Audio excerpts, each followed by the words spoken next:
नमस्कार। हम इस वक्त बदायूं के उस घर में खड़े हैं जहां पर दो बच्चों की गला काटकर हत्या करी गई। उसके बाद एक आरोपी को एनकाउंटर से मारा गया। पुलिस ये दावा कर रही है कि जल्द ही दूसरे आरोपी को भी गिरफ्तार किया जाएगा या फिर उसे किसी भी तरह से जो मुमकिन सज़ा होगी वो दी जाएगी। हम इस वक्त उसी स्पॉट पर हैं, आप मेरे सामने देख सकते हैं। यहाँ पर वो खून के धब्बे हैं। जब उस बच्चे को मारा गया तो उसके शरीर से यही खून के धब्बे गिरे थे। पूरी छत पर अगर देखेंगे आप तो खून के धब्बे पड़े हैं। ये छत का सबसे ऊपर का मकान के सबसे ऊपर का हिस्सा है, छत का हिस्सा है। इधर तो थोड़ा सा कम खून दिखाई पड़ रहा होगा, लेकिन अगर मेरे पीछे आएंगे तो यहाँ पर देखेंगे एक ये रॉड पड़ी हुई है और यहाँ पर आप देखेंगे कि खून बहुत ज़्यादा मात्रा में गिरा है बच्चे का।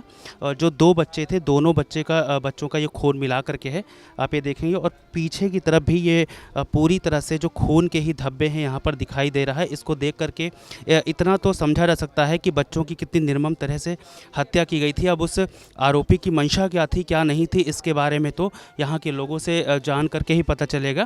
फिलहाल हमारे साथ यही मोहल्ले के कुछ लोग हैं, बच्चे के घर के आसपास रहते हैं। हम उनसे कोशिश करेंगे जानने की। साहब आप इधर आ जाइए। क्या नाम हुआ आपका? मेरा नाम सतीश पाल है। सतीश पाल जी, आप क्या करते हैं और यहाँ पर क्या आप मोहल्ले में रहते हैं या कितनी दूर है आपका यहाँ से? मैं पड़ोस में ही रहता हूँ, लेकिन मेरे बच्चे यहाँ इसी रोड से डेली मैं अप डाउन कराता हूँ बच्चों को स्कूल के लिए। लेकिन ये आज जो शाम लास्ट जो नाइट में हुआ था ये सब कुछ, उससे मैं बहुत दुखी हूँ। इसकी वजह से मेरे बच्चे भी पूरे दिन आज बाहर घर से नहीं निकले। बोलते हैं पापा घटना पर आ गए हैं कि ऐसा हो रहा है वैसा हो रहा है। टीवी देख के वो भी बहुत परेशान हो गए, सहमे रह रहे हैं। अभी मैं आया हूँ घर पे, एक आदमी को छोड़ के तब इधर आया हूँ, क्योंकि मैं भी बहुत परेशान हूँ। मैं तो सरकार से एक ही मांग करता हूँ कि सरकार ऐसा करे, जो भी ये खोखा वाले रह रहे हैं, रेडी वाले रह रहे हैं, इनका वेरीफाई करे और कॉलोनियों से जो भी सदस्य हैं उनसे परमिशन लेके तब इनको अलाउ किया जाए कि ऐसी दुकान पे रख सकते हैं। नहीं, क्योंकि ऐसे आके ये लोग कहीं भी दुकान खोल लेते हैं, बाद में ऐसा क्राइम करते हैं जिससे पूरा देश और समाज सब शर्मिंदा हो रहा है। आज जिसके जिसके दुकान की आप बात कर रहे हैं उसकी किस चीज़ की, नाई की दुकान? उसकी सैलून की दुकान है। अभी वो घर में आके ऐसा मर्डर कर सकता है। बाई चांस कोई आदमी सैलून में से सेव कराने जाए तो अगर ऐसा उसका सोचने का है तो कुछ भी कर सकता है वो। कुल मिलाकर क्या हुआ था, कुछ अगर आप तस्वीर साफ कर सकें, वो आदमी कौन था जिसका एनकाउंटर हुआ? क्योंकि उसके माँ बाप जो हैं वो कह रहे हैं कि नहीं, मेरे बच्चे को कुछ ऊपर का साया था, या इस तरह की बातें भी अब खुल कर के सामने आ रही है। लेकिन अगर आप उस आदमी की कुछ शख्सियत को बयां कर सकें, क्योंकि आप लोग तो रोज़ उसको देखते होंगे आते जाते, उसकी दुकान होगी, उसकी दुकान पर शायद कभी गए भी हों बाल कटाने के लिए, शेव कराने के लिए, तो इस तरह से अगर आप उसके बारे में कुछ बता सकें। नहीं, मैं तो उसकी दुकान पे नहीं गया हूँ, क्योंकि मेरे पड़ोस में ही है। मैं हिंदू नाऊ है, मैं उससे बाल कटाता हूँ। तो ये सकानू गाँव के रहने वाले हैं। अभी ये यहाँ पे दुकान चला रहे हैं, कई सालों से चला रहे हैं। तो इनका जो बिहेवियर होगा वहाँ पे इन लोगों ने देखा होगा, तभी तो यहाँ अंदर तक आ गए। अभी ऐसे सडनली कोई क्राइम करता है तो उसके पीछे क्या हुआ होगा ये तो नहीं जान सकते। अच्छा ठीक है, उसकी बात नहीं करते हैं, लेकिन जिन दो बच्चों को मारा गया है उन बच्चों से तो आप अक्सर मिलते होंगे, आपके बच्चों की तरह होंगे। तो नहीं। किस तरह से उनका, इनके परिवार का व्यवहार था? या आपने कहा कि आपके बच्चे भी सहमे हुए हैं, तो क्या कभी लगा कुछ ऐसा कि भाई बच्चे डरे रहते हैं या कुछ इनको बात खुल करके करनी चाहिए, कर नहीं पा रहे हों और वो दरअसल नहीं हो सका, फिर अचानक उनके साथ ऐसी घटना घटी जो सब लोग सहम गए? नहीं नहीं, ऐसा तो है। देखो उसका जो तीसरा भाई है जो अभी है, तो वो जब सुबह सामने आया तो उसने पूरी अपनी हकीकत बयां की, क्योंकि वो सेफ साफ बोल रहा है।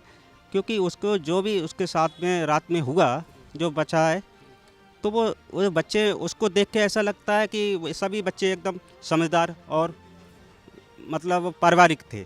समझ सकता हूँ मैं। ये सब पड़ोस के लोग हैं और इनको भी बताने में समस्या हो रही होगी। क्या नाम हुआ आपका? आशीष सक्सेना। सक्सेना साहब, आरोप लग रहा है, अभी हमने जब कुछ लोगों से बात की तो उनका ये कहना है कि यहाँ के लोगों का कहना है कि जो वो नाई था वो मुस्लिम था, ठीक है। और इनका कहना है कि जो मुस्लिम कम्युनिटी के लोग होते हैं वो आकर के कहीं से भी दुकान खोल लेते हैं और बाद में वो उन पे लोग भरोसा कर लेते हैं, बाद में वो दगाबाजी करते हैं और ऐसी स्थिति पैदा हो जाती है। आपको भी ऐसा लगता है कि हाँ है ऐसी वाकई? जी, उस लायक नहीं है। हिंदू में जो मेचोरिटी बढ़ती है वो उस लायक नहीं है जी। और जो एनकाउंटर हुआ है वो जावेद से पहले पूछताछ होने के बाद उसका एनकाउंटर होना चाहिए। जो असली पता नहीं चल पा रही है, सबसे पहले उसे पूछताछ हो, फिर उसका एनकाउंटर हो। मेरे पास यही जवाब है बस। सर आपसे 2 मिनट। सर क्या नाम हुआ आपका? मेरा नाम अमित शर्मा है। आप यहाँ मतलब इस घर मैं आस पड़ोस? भैया यहाँ पास का ही रहने वाला हूँ। और मेन जो वारदात हुई थी उसके यहाँ पर जब वो लोग भाग गए थे, वहाँ उस समय मैं भी यहाँ पर पहुँच गया था। लेकिन बच्चों की हालत ऐसी थी, मैंने अपनी आँखों से देखा है, ठीक है। वो हालत के लिए कोई भी व्यक्ति शायद मैंने भी देख ही लिया, लेकिन देखने के बाद मुझे पूरी रात नींद नहीं आई। और आज भी इस समय भी मेरी आंखों में वही पिक्चर है, वही तस्वीर है कि किस तरीके से मतलब आदमी के अंदर कितनी हिम्मत हो जाती जो इस तरीके का कदम और इस तरीके की वारदात को अंजाम दे देता है। क्योंकि बहुत बुरी तरीके से एक बच्चे का बिल्कुल ऐसे गला काट दिया था, जरा सी उसकी काल जुड़ी रह गई थी, बिल्कुल अलग कर दिया था। और दूसरा बच्चा जो था उसके भी बहुत बुरी तरीके से यहाँ से बिल्कुल मांस निकाल लिया था। और इतनी बुरी तरीके से वो बच्चा, बताइए उन बच्चों का क्या दोष था। अगर कोई समस्या थी, कोई दुश्मनी थी या कोई लड़ाई थी, कोई रंजिश थी तो घर वालों से थी, उनसे वो बदला लेता, उनसे उनका किसी तरीके से उसका खमियाजा भुगत पाता। लेकिन वो बच्चे जो बेचारे कुछ नहीं जानते थे, और बच्चे इतने अच्छे थे वो। मेरा बच्चा भी उसमें स्कूल में पढ़ता है, उसी का साथ पढ़ता था, क्लास फेलो था उसका।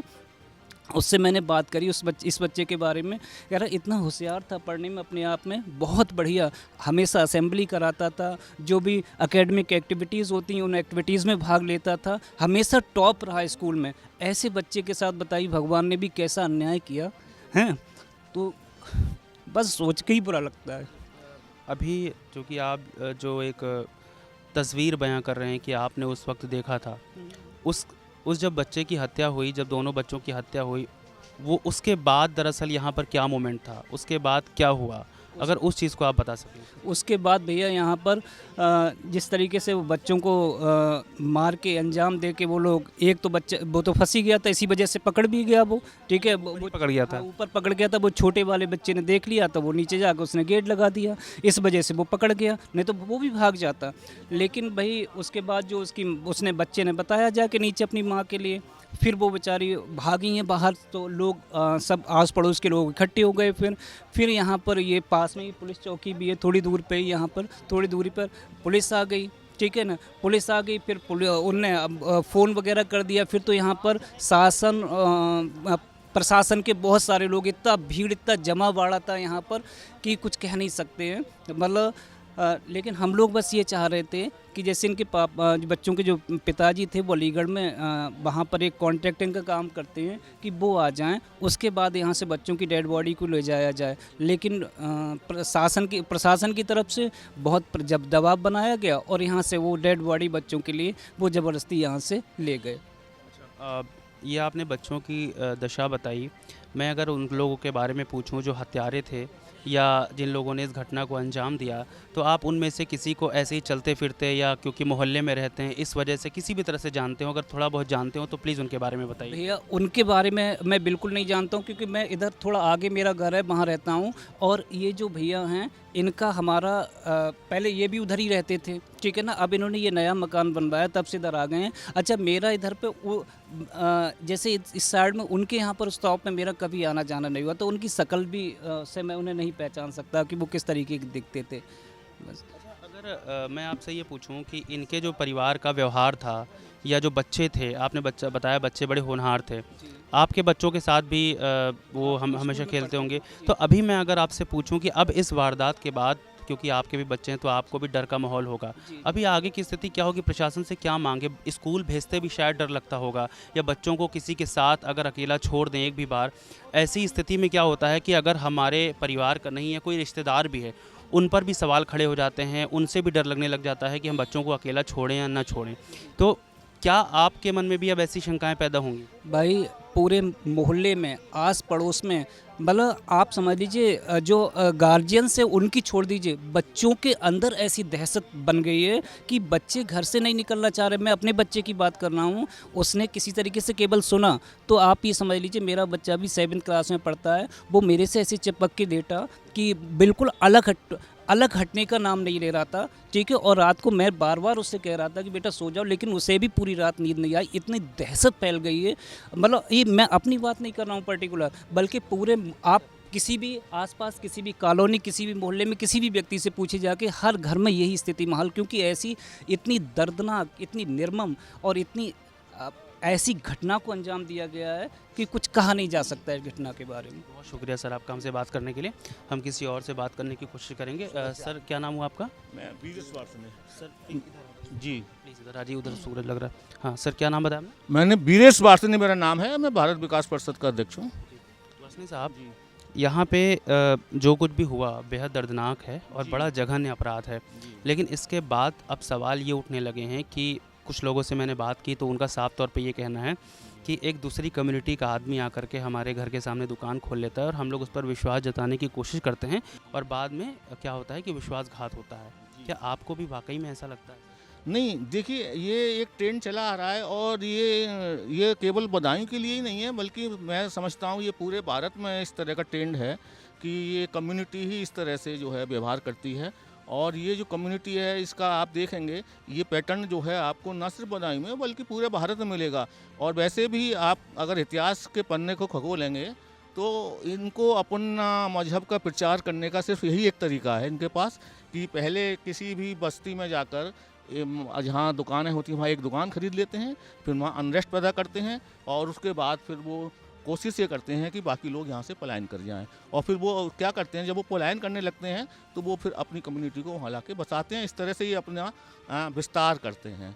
तो ये इस कम्युनिटी का जो है फितरत है इस कम्युनिटी की, तो इसमें कोई आश्चर्यजनक नहीं है कुछ भी। जो कुछ भी ये घटना इन लोगों ने की है ये दर्दनाक तो बहुत है, लेकिन इसमें आश्चर्यजनक कुछ भी नहीं, क्योंकि इनका फितरत ही यही है। इसी तरह की हमें पहचानना है इनको। ये होगा कि हम इनसे पहचान के सावधान रहें और भविष्य अपने बच्चों को और अपने आप की सुरक्षा के लिए सतर्क रहें। कुछ एक दो इंसानों के लिए आप पूरी कम्युनिटी को अगर ऐसे ब्लेम करेंगे? सर, हम ब्लेम नहीं कर रहे हैं। आप ये बताइएगा कि अगर आपको कोई एक चींटी काट ले तो आप कैसे पहचानेंगे कि चींटियों के झुंड में से कि किस चींटी ने काटा है? तो आप पूरी चींटियों को तो ब्लेम करेंगे? नहीं करेंगे। बताएं आप मुझे समझा दीजिएगा कि अगर आप चींटी का कोई बिल है और कोई एक चींटी आपको काट लेती है तो आप कैसे आइडेंटिफाई करेंगे कि फलां चींटी ने मुझे काटा है?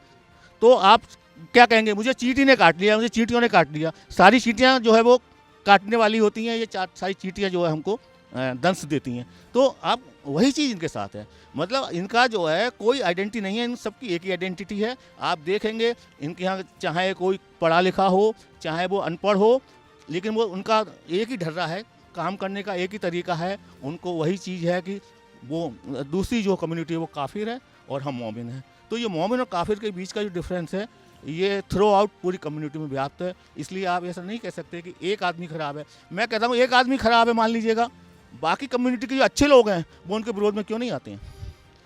वो इस घटना का या ऐसी घटनाओं का विरोध आगे आकर क्यों नहीं करते हैं? अगर कम्युनिटी में आप और मेरे घर में एक आदमी खराब है तो बाकी लोग अच्छे हैं तो उसको रोकते क्यों नहीं है?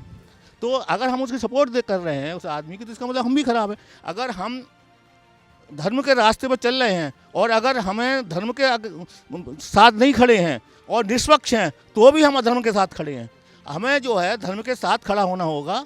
अगर हम धर्म के साथ नहीं खड़े हैं और हम अपने आप को कहते हैं हम तो अच्छे हैं, हम निष्पक्ष हैं, इट मीन्स आप अधर्म का साथ दे रहे हैं। अगर आप मौन रहकर भी ऐसे लोगों का साथ देते हैं तो इसका मतलब है आप उनके सहभागी हैं, उनके अपराध में सहभागी हैं, उनके हर कृत्य में सहभागी हैं। इसलिए आपका ये कहना कि एक व्यक्ति के लिए हम कम्युनिटी को कैसे ब्लेम कर सकते हैं, हम ब्लेम बिल्कुल नहीं करेंगे। अगर उनके कम्युनिटी के लोग आकर इनको रोकें या इनको कंडेम करें, इनको अपनी कम्युनिटी से निकाल के बाहर करें ऐसे लोगों को, तो हम समझ लेंगे कि हाँ भाई आप हमें कम्युनिटी अच्छी है, एक व्यक्ति खराब है। लेकिन अगर सहयोग देगा उसको या समर्पण या अपना सहमति देंगे या अपना जो है सपोर्ट करेंगे तो इट मीन्स आपका भी उसमें आप भी उस पाप के भागी हैं। पूरी कम्युनिटी पाप की भागी हो जाती है यदि वो उनका सपोर्ट करती है तो। जी शुक्रिया। साहब क्या नाम है? देवेंद्र कुमार गुप्ता। देवेंद्र जी, इस घटना के बारे में आपको कब पता चला? आप पहले तो ये बताइए आप क्या करते हैं साहब? मैं बैंक में रिटायरमेंट हूँ। मुझे कल ही मालूम पड़ गया था। आप यहीं मोहल्ले के हैं? मुझे कल ही मालूम पड़ गया था तो हमें बहुत ही दुख हुआ बच्चों के लिए कि किसी आदमी की दुश्मनी भी होती है तो बड़ों से हो जाती है कि बच्चों से क्या मतलब, वो तो भगवान का रूप होते हैं। एक तो बच्चों से कोई मतलब ही नहीं। और जो या तो वो बच्चे समझदार होते हैं और नाबालिग बच्चे हैं, उन्हें ये भी नहीं बताता ABCD क्या होता है। उसके बाद उन दो लोगों को गला काट के उन्होंने बहुत गलत काम किया है। ऐसे इससे बहुत ही तकलीफ होती है। लेकिन बात यह है ना कि एक वारदात हुई, बड़ा जघन्य अपराध है, दर्दनाक है, पूरे परिवार के लिए जीवन भर का एक दंश हो गया है। मगर कम्युनिटी को हम क्यों ब्लेम करेंगे? एक अगर पर्टिकुलर पर्सन कोई अपराधी है तो हम कैसे कम्युनिटी को ब्लेम कर सकते हैं? सब लोग कम्युनिटी को ब्लेम कर रहे हैं, आप भी कम्युनिटी को ब्लेम करेंगे? कम्युनिटी के लिए क्लेम करते हैं। कोई काम करने के बाद भी जो उन्हें लोग वही लोग इनको छुपा के रख लेते हैं। अब इसमें एक आदमी का एनकाउंटर हो गया तो दूसरे का वो उसको भी पता नहीं कहाँ उसको छुपा के रख दिया है उन लोगों ने।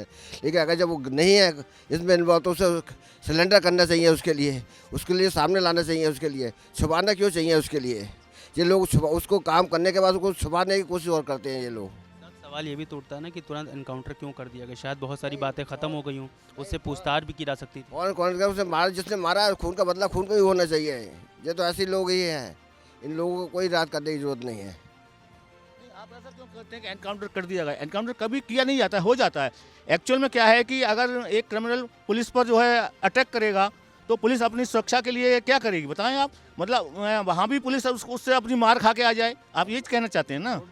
मतलब यह है कि कितने लोगों को चोट आई है, कितने दुर्दांत उसने कर्म किए हैं, और अगर वो पुलिस को भी अटैक कर रहा है तो पुलिस अपनी सुरक्षा में गोली नहीं चलाएगी क्या?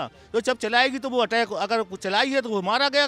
तो एनकाउंटर प्लीज़ कभी ऐसा मत कीजिए एनकाउंटर कर दिया गया। एनकाउंटर हो जाता है वो इसलिए हो जाता है कि जो क्रिमिनल है वो सरेंडर करने से जब मना करता है तब एनकाउंटर की जो है नौबत आती है। अन्यथा कोई भी देखिए कोई भी अपना सबूत नहीं मिटाना चाहेगा। पुलिस ये चाहेगी कि उसको जिंदा सबूत मिले, और जिंदा सबूत मिलेगा तो उसे क्लू मिलेगा, और क्लू मिलेगा तो वो जो है घटना की तह तक जाएगी। और अगर वो जो है एनकाउंटर में क्रिमिनल ख़त्म हो जाता है, मर जाता है, तो पुलिस के हाथ तो खाली रह गए, उसे क्या मिला? तो क्यों चाहेगी पुलिस के उसको एनकाउंटर किया जाए? तो एनकाउंटर प्लीज़ हमेशा ये जो है इसको बात को रखिएगा सामने कि एनकाउंटर किया नहीं जाता है, हो जाता है।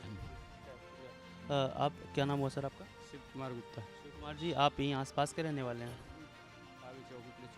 जी, इस वारदात के बारे में आपको कब पता चला? हमें शाम पता चला था 7:30 बजे लोगों। अभी अगर आप आसपास ही रहते हैं तो जिस आदमी ने इस वारदात को अंजाम दिया, वो नाई की दुकान थी उसकी, उसको आपने कभी देखा या कभी उसके बारे में कुछ थोड़ा बहुत जानते हो? हमारे पास में इसके भाई की दुकान है, हमारे मकान के पास में ही है।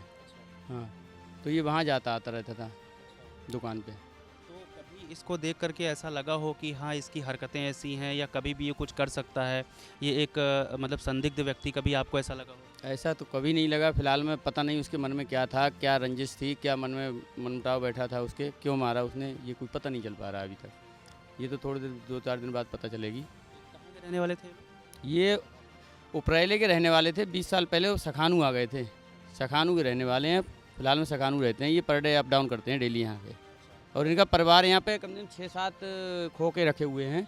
सब टोटल इनका पूरा परिवार इनका ही है यहाँ पे, जैसे नाई की काम करते हैं यहाँ पे, पुलिस चौकी आस पड़ोस में सब। हाँ, अच्छा, सारे नाई काम करते जी जी, इनका पूरा परिवार ही यहीं पे बदायूं में आस पड़ोस में ही करता है सब। हैं? तो आप सभी को जानते हैं? लोग जानते नहीं हैं, कुछ लोगों को जानते हैं। हमारी दुकान के बराबर में वो आते जाते हैं, उनका परिवार है। सकानू से भी हमारे संबंध हैं, सकानू हम रह चुके हैं ना वहाँ पे, इसलिए हमें थोड़ा सा जानकारी है जी। साहब क्या नाम हुआ आपका? सर मेरा नाम पंकज कुमार शुक्ला है। जी, पंकज साहब क्या करते हैं आप? मैं तो शिक्षक हूँ पेशे से, दातागंज का रहने वाला हूँ। यहाँ पे मतलब ये दर्द विदारक घटनाएं सुना तो इस परिप्रेक्ष्य में आया और देखने की वो हुई, तो बड़ा देख के दिल द्रवित है। ऐसा काम नहीं करना चाहिए लोगों को, लेकिन पता नहीं आदमी किस आवेश में आके या ऐसे घिनौना काम करता है। इसकी जितने भी कड़े शब्दों में निंदा की जाए कम है। एक बात चल रही है यहाँ पर, कम्युनिटी डिफरेंस वाली बात चल रही है, तो सीधे तौर पर एक कम्युनिटी को कोसा जा रहा है। तो मेरा आपसे सवाल ये है कि जैसे सभी लोग बोल रहे हैं कि नहीं 75% लोग, कुछ लोग उदाहरण तरह तरह के दे रहे हैं, लेकिन मेरा सवाल साधारण सा ये है कि अगर एक आदमी कोई गुनाह करता है या एक आदमी कोई या 2 आदमी अगर कोई अपराध करता है तो पूरी कम्युनिटी को हम दोष कैसे दे सकते हैं? लेकिन ज़्यादातर लोग क्या कर रहे हैं, कम्युनिटी को दोष दे रहे हैं कि हमने इन पे विश्वास किया, बाद में इन्होंने विश्वासघात किया। ऐसा नहीं है, जांच का विषय होता है। और कई दफ़ा ये देखा गया है कि मतलब अधिकांशतः मेनली इन्हीं लोगों के साथ मतलब ऐसा होता है और ये लोग ऐसा काम भी करते हैं और करते आ रहे हैं कहीं ना कहीं मतलब कुछ न कुछ मतलब इन घटनाओं में ये लोग अव्वल रहते हैं।